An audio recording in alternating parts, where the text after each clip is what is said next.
함께 읽은 본문 말씀으로 오늘은 믿음이 필요한 때입니다 라는 제목으로 하나의 말씀을 나누겠습니다. 성경에서 이야기하는 믿음, 저는 믿음에 대해서 이해할 때까지 상당한 시간이 걸렸습니다. 왜냐하면 제가 예수님 믿고 또 믿음으로 살아야 된다는 이야기를 들으면서 헷갈렸던 것이 있기 때문이죠. 그 헷갈렸던 것이 뭐냐면 믿음과 바램의 차이였습니다. 그냥 나의 바램인 거죠. 내가 오늘 이것이 나의 삶 가운데 이루어졌으면 좋겠다는 바램과 하나님께로부터 온 믿음에 대한 제가 구별을 잘 하지 못했었습니다. 근데 어느 순간 그것이 구별이 되기 시작했는데 그 구별이 된 계기가 있습니다. 뭔가를 바라고 있어요. 그리고 그것이 꼭 이루어졌으면 좋겠다는 마음이 있는데 제 마음속에 불안한 마음이 있는 거예요. 그 안에 조급한 마음이 있는 거예요. 그런데 참 하나님께서 내게 주시는 것은 평안인데 내가 왜 하루하루 살아가면서 이렇게 불안할까? 조급해할까? 그리고 불안하고 조급하면 항상 선택하는 것은 옳지 못한 것. 항상 선택하는 것은 선택하지 말아야 될 것을 선택하는 경우. 그리고 선택을 하는 그 모든 것 가운데 절제도 없고 내가 진득히 앉아서 뭔가를 계속하는 것도 없는 그런 저의 모습을 발견할 때 굉장히 거기서 혼돈스러울 때가 있었습니다. 그런데 성경을 읽고 특별히 믿음에 대해서 이 성경 안에서 배워가면서 내가 생각했던 믿음과 그 다음에 내가 정말 성경에서 이야기하는 믿음과 좀 차이가 있구나라는 것을 알게 되었습니다. 오늘 그것도 본 말씀은 히브리서 11장인데 이 히브리서 11장은 정말 우리가 많이 읽었던 장 중에 하나이고 그리고 믿음의 선진들의 이야기가 쭉 나오는 장이 히브리서 11장 믿음장이라고 이야기하죠. 근데 이 믿음장에 대해서 이야기하기 전까지 히브리서 10장까지는 예수님에 대해서만 이야기하고 있습니다. 예수 그리스도에 대해서 우리의 영원한 대제사장이신 예수님. 그리고 거기서 강조하는 것은 뭐냐면 예수 그리스도로 말미암아 하나님께로 갈 수 있음을 분명히 이야기하고 있습니다. 잠깐 오늘 히브리서 읽진 않은데요. 10장 19절 20절 말씀을 한번 같이 읽어보겠습니다. 시작. 그러므로 형제들아 우리가 예수의 피를 힘입어 성소에 들어갈 담력을 얻었나니 그 길은 우리를 위하여 휘장 가운데로 열어놓으신 새로운 살 길이요 휘장은 곧 그의 육체니라 라고 되어 있습니다. 이야기하는 것은 우리가 예수 그리스도로 말미암아 하나님께로 갈 수 있음을 이야기하고 있습니다. 그래서 우리는 하나님과 연결되었다. 하나님과 연결되었다는 것은 우리가 하나님께 말할 수 있고 또한 중요한 거 한 가지 하나님이 우리에게 말씀하실 수 있다라는 것입니다. 여러분 하나님께서는 여러분에게 말씀하시는 아버지 되심을 믿습니다. 오늘 하나님께서 우리가 말씀하시는 분이세요. 이 모든 것을 근거로 히브리서 10장 38절에서 이렇게 결론을 내리고 있습니다. 같이 우리 스스로에 대한 이야기인데요. 시작. 나의 의인은 믿음으로 말미암아 살리라. 또한 뒤로 물러가면 내 마음이 그를 기뻐하지 아니하리라 하셨느니라. 나의 의인, 하나님의 의인, 하나님께서 말씀하신 의인은 믿음으로 말미암아 살리라. 믿음으로 살아야 된다고 이야기하고 있습니다. 그러면서 믿음에 대해서 속성을 이야기하고 있는데 첫 번째 믿음에 대한 속성은 믿음은 바랄 수 없는 것을 바란다라고 되어 있어요. 여러분 오늘 우리 가운데 이 믿음이 필요합니다. 왜냐하면 오늘 우리는요 확신 가운데 소망 가운데 살아야 되기 때문에요. 믿음은 바랄 수 없는 중에 바랄 수 있게 하기 때문에 모든 상황 속에서 소망을 갖습니다. 자 그런데 한 가지 믿음이 바랄 수 없는 중에 바라게 만드는 이유가 뭘까요? 방금 전에 이야기했던 이유입니다. 그것은 우리가 하나님과 연결되었기 때문이에요. 하나님이 우리 가운데 말씀하셨기 때문입니다. 우리가 바랄 수 없는 중에 바라는 모든 근거는 하나님이 내게 말씀하셨기 때문인 것이에요. 여러분 아브라함의 예를 들겠습니다. 아브라함이 갈대아 우르에서 살고 있었습니다. 하나님의 음성이 들립니다. 넌 본토 친척 아베 집을 떠나라. 그런데 그 순간은 무슨 일을 하나님이 아브라함에게 하실지 모르는 상태였습니다. 아무런 것도 바랄 수가 없었던 상태입니다. 아브라함은 자식이 없었기 때문에 자기 인생에 바랄 수 있는 것이 없었는데 하나님께서 한 가지 말씀하셨죠. 내가 너로 큰 민족을 이루게 하리라. 이 말씀에 의지해서 바랄 수 없는 상황 속에서 소망을 갖게 되어졌습니다.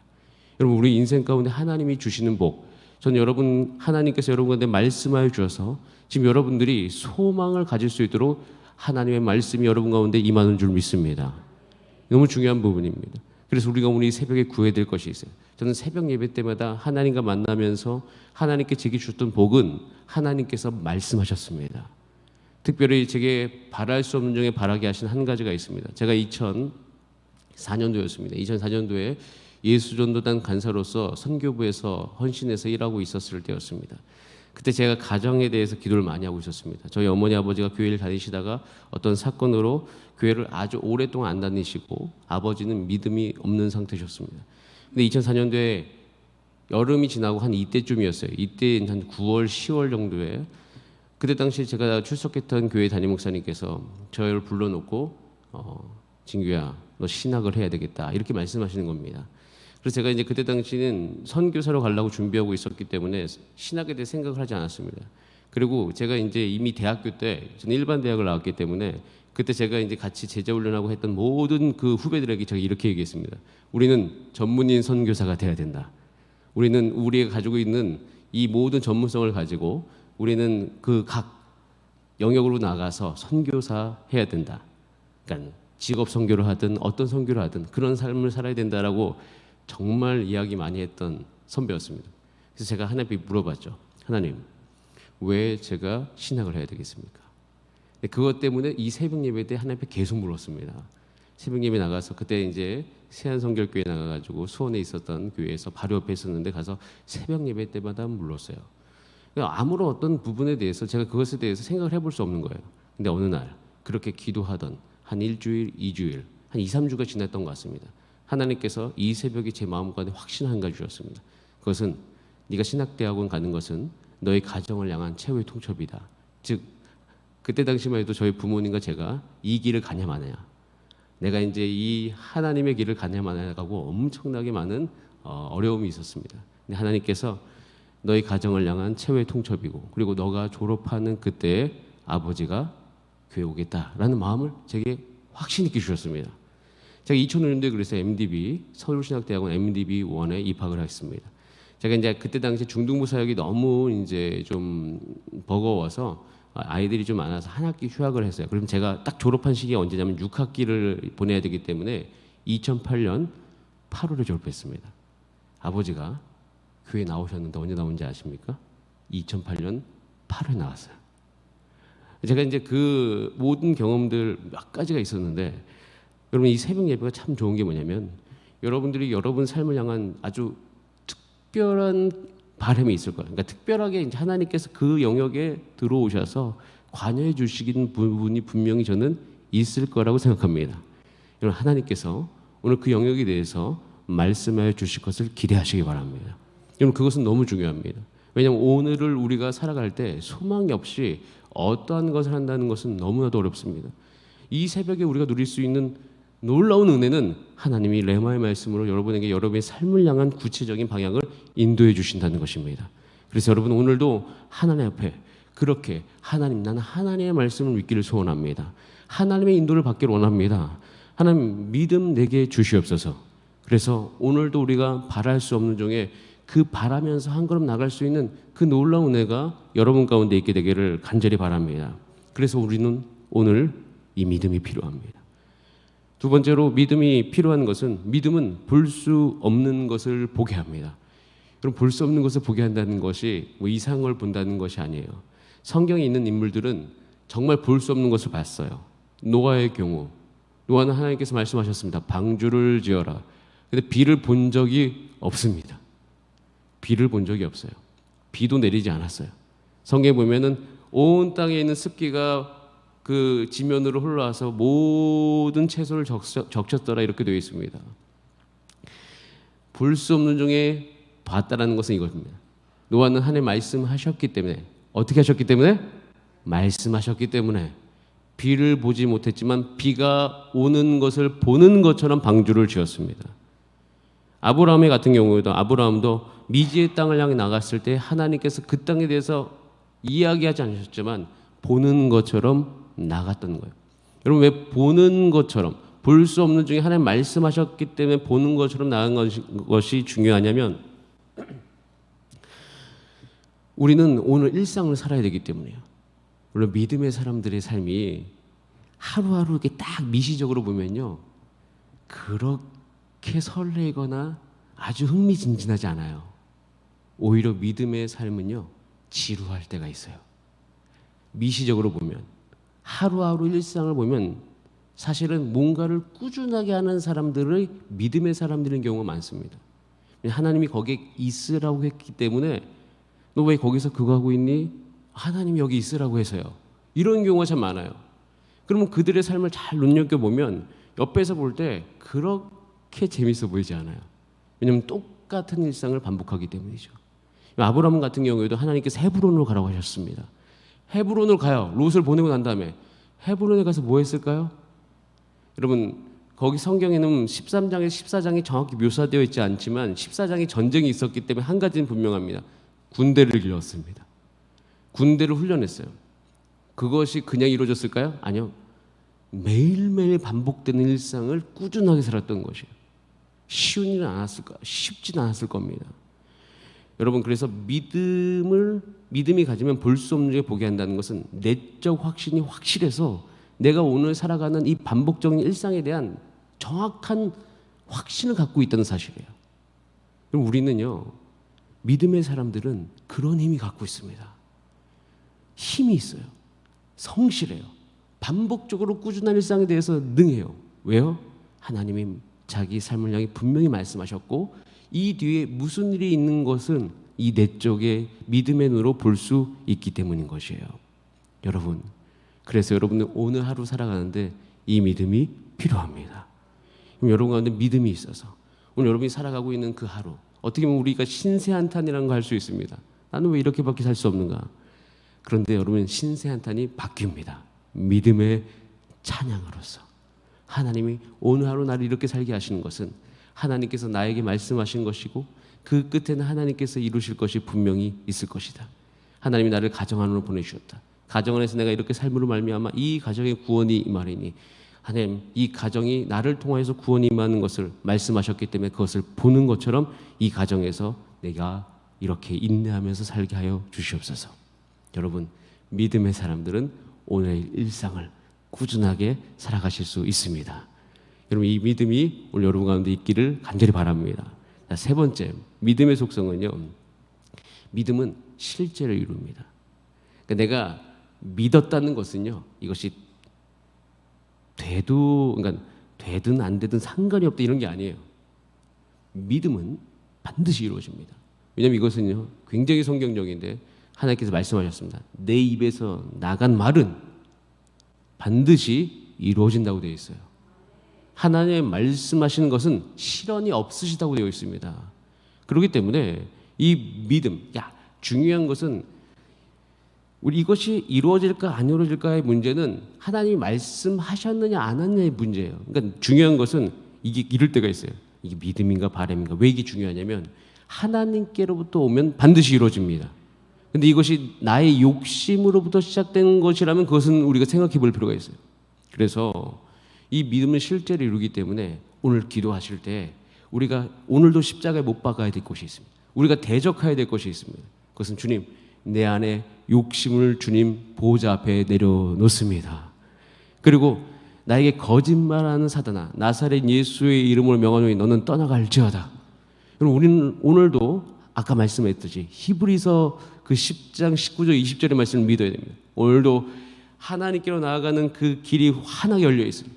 하나님이 오늘 나에게 말씀하실 수 있는 분이신 것을 확신하시기 바랍니다. 그런 가운데 오늘 우리가 이 새벽에 해야 될 것은 하나님의 말씀을 내가 듣는 것이에요. 기도 중에 성령의 내 육체 가운데 충만하리니 주의 음성을 듣는 것입니다. 여러분, 그럴 때 우리는요, 그 하나님 말씀하신 것은 반드시 이루어진다는 그 확신을도 오늘 하루를 걸어가신 여러분 되시기를 간절히 바랍니다. 그럼 그렇게 되면 우리 시편 40편이 다윗이 쓴 시인데요. 우리 시편 40편 1절부터 3절까지 말씀을 같이 한번 읽어보겠습니다. 시작. 내가 여호와를 기다렸더니 귀를 기울이사 나의 부르짖음을 들으셨도다. 나를 기가 막힐 웅덩이와 수렁에서 끌어올리시고 내 발을 반석 위에 두사 내 걸음을 견고하게 하셨도다. 새 노래 곧 우리 하나님께 올릴 찬송을 내 입에 두셨으니 많은 사람이 보고 두려워하여 여호와를 의지하리로다. 아멘. 다윗이 자신의 아들 압살롬의 어떤 반역 이후에 정말 어려움을 겪습니다. 이때 다윗이 선택한 한 가지 행동이 있습니다. 1절에 이렇게 되어 있어요. 내가 여호와를 기다리고 기다렸다. 다윗은 하나님에 대한 믿음이 있었고, 다윗의 삶을 잘 눈여겨보면 다윗은 항상 관심이 있었던 것이 그 순간 하나님 아버지의 마음이었습니다. 하나님 아버지의 마음이 무엇인가, 그리고 하나님 아버지의 마음에 관심이 있었다는 것은 그로부터 하나님의 뜻을 분별해낼 수 있었다는 것이에요. 여호와를 기다리고 기다렸다. 그리고 하나님께 부르셨다. 이 다윗의 삶 가운데 다윗은 이제 이 뒤로 이제 어떤 망명을 하게 되고 피신하게 되는 모든 정말 치열한 삶을 살아가게 됐는데요. 이런 삶 속에서 다윗은 한 가지 확신을 가지고 살았다는 것을 볼 수 있는 것이 2절에 되어 있어요. 이렇게 되어 있어요. 지금 믿음으로 살아가는 다윗 삶 가운데 기가 막힌 웅덩이와 수렁의 하나님께서 끌어올리시고 내 발을 반석 위에 두시고 내 걸음을 견고하게 하셨다. 그러면 이 모든 과정은요, 나이스한 상황이 아니면 좋은 상황은 아니에요. 도망가는 상황이고 마음이 아주 심히 두려움 가운데, 곤고함 가운데, 배신감 가운데, 그리고 그 자녀를 향한 또한 여러 가지 복잡스러운 심정이에요. 말로 형용할 수 없는. 사실은 어떠한 한 걸음을 걸어가기에 굉장히 쉽지 않는 거예요. 한 걸음 한 걸음 디디기조차도 어려워요. 마음이 복잡할 때는요, 우리가 행동 하나하나 하는 게 너무 힘듭니다. 왜냐하면 그 마음이 해결되지 않기 때문에. 그런데 다윗은요, 하나님 안에 있었기 때문에 그 마음이 하나님의 은혜로 말미암아 통치를 받았습니다. 그래서 그가 했던 것은 뭐예요? 표현이 됐어요. 내 발을 반석에 두시는 하나님. 견고하게 하셨다는 겁니다. 지금 내가 한 행동에 대해서 조금도 의심이 없다는 거예요. 그래서 어떻게 돼요? 내 걸음을 견고하게 하셨다는 겁니다. 여러분, 여러분의 삶이 그렇게 되기를 간절히 원합니다. 여러분이 힘든 상황 속에서도 여러분 오늘 하루하루 살아가는 그 모든 믿음의 행동들이 하나님의 그 발을 반석에 두시게 되고 그 걸음을 견고하게 하시기를 바랍니다. 자, 그러고 난 다음에 다윗이 믿음의 발걸음 갈 때 그럼 우울하기만 했느냐? 절대 그런 게 아니에요. 3절에 보면 이렇게 되어 있습니다. 새 노래 곧 하나님께 올릴 찬송을 내 입에 두셨다. 믿음의 사람들은 그런 어떤 환난과, 그러니까 기가 막힌 웅덩이에서 수렁에 받았다는 것은 이 놀라운 일이죠. 그러니까 놀랍다기보다는 엄청나게 어려운 일이죠. 근데 그 순간 어떻게 해요? 찬송을 내 입에 두셨다. 여러분, 믿음의 사람의 내 특징은 여기에 있습니다. 우리가 오늘 하루 어떻게 살기 원하십니까? 여러분, 하나님께서 여러분의 걸음을 견고하게 하시고 반석에 두시고 여러분의 입술에서부터 불평불만이 나오는 것이 아니라 하나님께 올릴 찬송이 여러분의 삶을 통해서 터져 나오는 하루 되시길 바랍니다. 여러분, 사단이 정말 싫어할 겁니다. 사단은 여러분을 보면서 떨 겁니다. 그럴 때 하나님께서는 하나님의 백성을 통해서 이 땅 가운데 하나님의 일들을 행하실 거예요. 여러분 가정이 달라질 것이고 여러분의 인생이 달라질 것이고 여러분들은 오늘 하나님을 선택했던 그 믿음의 하루를 보내면서 여러분 미래에 다른 곳에 있을 거예요. 그 무슨 얘기냐면 하나님이 말씀하신 그곳에 있을 거다라는 말씀입니다. 하나님께서 그렇게 우리를 온전히 인도해 주실 것을 믿습니다. 그래서 오늘 하루, 오늘 주님 내게 믿음이 필요한 날입니다. 주님께서 오늘 하루 내가 이렇게 살아갈 수 있도록 인도하여 주시옵소서. 그렇게 함께 기도하는 저와 여러분의 삶이 되기를 간절히 바랍니다. 다 함께 기도하시겠습니다. 이 시간 기도하실 때 하나님 아버지, 내게 믿음의 삶을 허락하소서. 주님, 한 가지를 확신합니다. 하나님과 나와의 관계가 온전히 해결됐기 때문에 하나님께서 오늘도 내게 말씀하여 주실 것을 기대합니다. 이 말씀을 내가 오늘도 기다리오니 주님, 이 새벽에 내 마음 가운데 주의 뜻을 분별할 수 있는 은혜를 허락하여 주시옵소서. 우리 다 함께 주여 한번 부르신 다음에 합심으로 기도하시겠습니다. 주여